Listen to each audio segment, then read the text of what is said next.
She didn't just hand me divorce papers, she tossed $100 bill across the table like I was a beggar. "Book a cab to your parents' place," she sneered. "Goodbye." Beside her, my brother, smiling, smug, leaned back in his chair. The self-proclaimed CEO of our billion-dollar furniture empire, the man she left me for. And then my lawyer laughed, out loud, because he knew the truth, they didn't. My brother was always the golden boy, smooth talker, family favorite, the one who never worked a full day in his life, yet everyone swore he was destined for greatness. I was the shadow, the quiet one, the son who stayed late in the warehouses, learning every blueprint, every contract, every weakness in the supply chain. When our father passed, the empire needed a leader. My brother claimed the spotlight. My wife stood beside him, whispering in his ear, fueling his ego.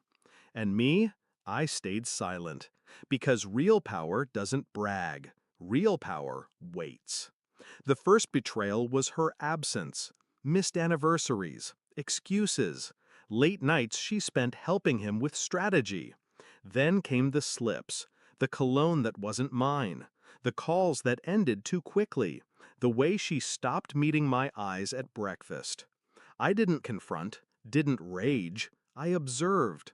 And when I finally caught them together, in the office my father built, her lips on his hands on what was mine, I said nothing. Because fury destroys. Patience sharpens. They thought they'd taken everything. She filed for divorce, confident I'd walk away empty-handed. He strutted in interviews, claiming the CEO title, boasting about his empire. But what they never understood was this. The empire had always been mine, legally, strategically, entirely. I didn't just work in the shadows, I built them. While he posed for cameras, I negotiated the contracts. While he spent money, I structured the trusts. While they plotted together, I secured majority control in silence. Every signature, every clause, every share. I wasn't the shadow, I was the architect. So when the final settlement came and she tossed me that pathetic $100 bill, my lawyer couldn't help himself. His laughter cut the silence in two. She frowned. My brother snapped, "What's so funny?" That's when the folder hit the table. Thick, heavy. Inside, proof. Articles of incorporation, voting rights, board resolutions, every piece showing that my brother wasn't CEO. He never had been. I was. Her smirk collapsed first. His face followed, draining pale as the document spread out before him. My lawyer spoke, voice calm, precise. "Your settlement proposal assumes he's a dependent, that he owns nothing. That's incorrect." He leaned back, savoring the moment. As majority shareholder and sitting CEO, my client isn't walking away with scraps. He is the company. The room went dead quiet.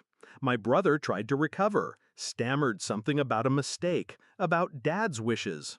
I finally spoke. "No, this was always the plan. You wanted the crown without the weight. You let me do the work while you played the king." And she, I looked at her, cold, steady, thought she was clever, tying herself to a title that was never his. I slid the folder toward them. Checkmate. The rest unfolded like theater. The settlement flipped instantly. She left with nothing but debt. The $100 she tossed at me sat untouched on the table, a monument to her arrogance.